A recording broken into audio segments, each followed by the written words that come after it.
Okay, 8/21/11, Doc from Calgary. Here he is. Alright, so I'm Doc, hiking the PCT, and I guess my most memorable moment was crossing Forester Pass.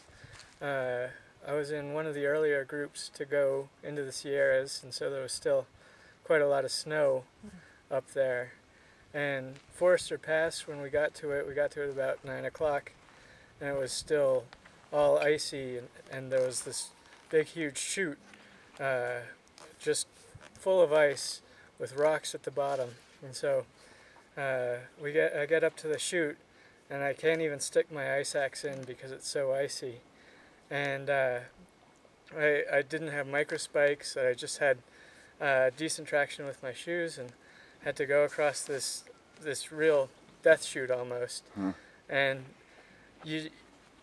I just went across as carefully as possible, and the steps were hard. They were long between each step, and went across, and finally kind of raced over the pass, and just sat there and shaking for almost 10 minutes, just because I had been so scared on the pass. And the rest of the group finally caught up to me, and I was so happy to see everybody.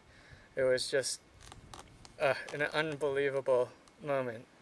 It was really scary, but I wouldn't trade it for anything, I don't think. So. Right on. That's a pretty interesting story. But you know, obviously, the important thing is you're sitting in that chair safely talking to us right now. Yeah, exactly. I got over the pass. Yeah. Everything worked out, Right and on. everybody was safe. Well, we're happy you did, and happy you were here, and Yeah. And hope the rest of your PCT through hike goes well, and everything remains safe. So thank you very much. All right. Well, thanks for talking with us. No problem. All right. Okay, we are here at Lava Camp Lake. It is August 21st, 2011. We're here with, as you can read, CQ, name John, GQ. private GQ. Excuse me, GQ. I've been corrected again by my wife. That's her job. You can see the little red plane there. He's a private pilot, and so am I. And his rendition of the mountains with the snow and the trees, and with one, of course, there's got to be that one blowdown. You can see that in the lower right-hand corner. That's very cool. And he is going to tell us his most amazing Trail Angel story. So, Gaffer, when you're ready, 5, 4, 3, 2, 1, go. Hi, so yes, this is my most amazing trail magic story. I had been traveling about 6 days through the high Sierras off of Kearsarge Pass. I'd been by myself. Hadn't seen anybody, and started post-holing really early the morning I was going up Muir Pass. Just having a rough go of it getting up over this pass, and this bush plane came flying overhead. So I looked up, and he noticed me. I was kind of waving at him, and he noticed me and dipped his wing, and then flew back around this mountain. And about 30 seconds later, he came buzzing over Muir Hut and went right over my head. Oh my gosh. He did it twice. The Wow. second time he was so low that I think if I had stuck my hiking pole up, I would have nailed his tire. That's amazing. Plane. He was nuts. Yeah, my interest. But it was really exciting. It got my adrenaline going and got me up over the pass, and it was just neat to see another human body, you know, even if they're in a plane, just to see somebody else after being out there so long by myself.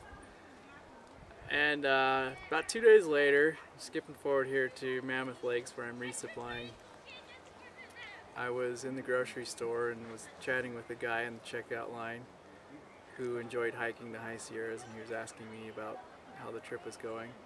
And I started relaying this story about this bush plane having buzzed me back in the backcountry. And the guy behind him in line kind of leaned out and he goes, "Hey, was that on Tuesday?"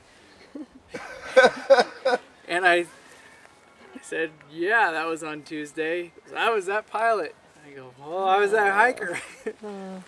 And we introduced ourselves, I told him, boy, that'd sure be neat to see the Sierras from the air.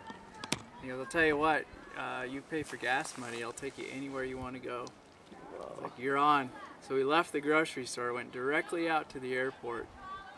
He took me up in his Husky bush plane, and we flew back over my own tracks, all the way back to Muir Hut, circled around. I could see that somebody had since gone over my tracks.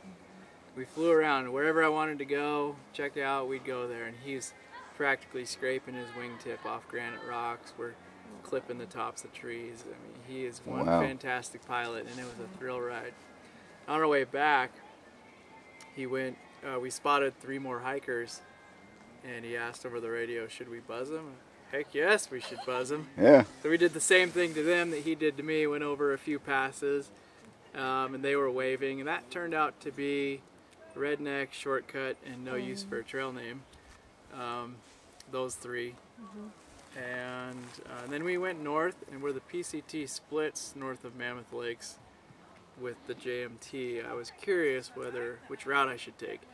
And so we were able to fly over that, and it was immediately obvious which one to take, which was the PCT this year.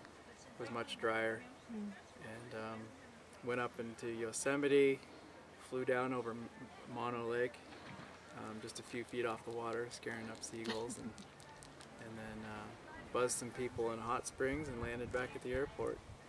So That is amazing. yeah, I got to see my own progress from the air, and that was a really neat experience. Now, as a private pilot, did he let you land the plane?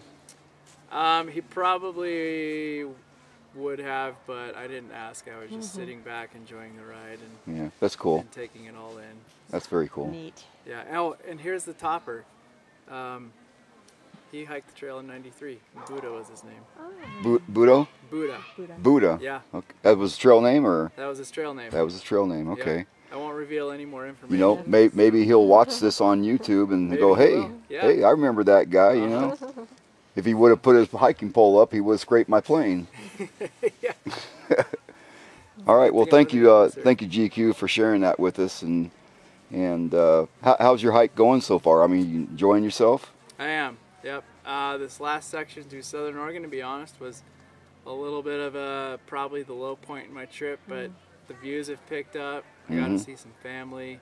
My spirits are lifted, and I'm set for the end. You got some beautiful, beautiful scenery coming up on you. I can't wait. Yep. So Canada's right there waiting for me, and I'm gonna make it. yay! Right on. I have no doubt, man. All right. All right. Well, we'll say goodbye for now, and until the next hiking fool comes in here, Absolutely. and we'll interview Thanks him. for sharing in my story, everyone. All right. Take care. Bye. Okay, here we have Monday, August 22nd, and we're with Bookworm, and hey, hi Bookworm, and we have Lovebird, and we have Hercules, and we have Raven, and Bookworm is going to tell us a story about his first adventure of crossing a stream somewhere up in the high Sierras around Mather Pass. Is that what you said? That's right, yeah. So we love these stories, so it's all you. Okay, hi, I'm Bookworm. It feels odd to be sitting down after being on my feet for almost 2,000 miles. But I'm going to harken back to the High Sierra and my first time that I had a little, shall we say, misadventure crossing one of the creeks swollen with snow melt, icy cold. This was the South Fork of the King River. We had just come over Pinchot Pass, which was the third of the 8 major passes in the High Sierra. And the going had been pretty easy. We were, walking on snow most of the time. And we come down to this stream, and it just looked uncrossable. So, we went downstream a ways. It kind of split into several channels, and we found a log to go across one channel and a snow bridge to cross another one. And finally we got to kind of the main channel, and there was just nothing for it but to wade through the cold, icy, swirling waters. So I was hiking with 3 other people. It was 2 Hats and Jack and Barb.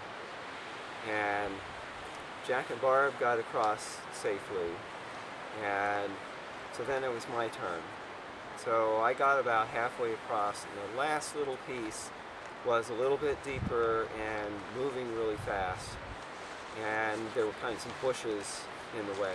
Jack's reaching out his arm for me, and I grab onto his arm and lean back, and that was my mistake, because the current caught the pack, and all of a sudden my pack became about 60 pounds. And it just about dragged both of us down the stream. You know, and so I finally got out. It's sopping wet. It was about 5 o'clock in the afternoon, and we're kind of approaching Mather Pass, which we were going to go over the next day. And so that was my misadventure. And well, I appreciate you sharing your story with us. That's really cool. And you know, the important thing is that you're there talking with us now. You know, and you made it safely. I survived, yeah. Right? I survived, yeah. That's what's all cool about. Say hi, Linda. I'm sorry you weren't here for us to meet you. Well, hi, Linda. Wish I could have gotten a chance to meet you. You don't mind? Yeah. Hi, Linda. Hey, Linda. Sorry to meet you. Thanks a lot for all Catch this. you next time. All right. Next year. Yeah. Yeah, hopefully. All right, man. Thanks a lot, guys. Appreciate it. Yeah.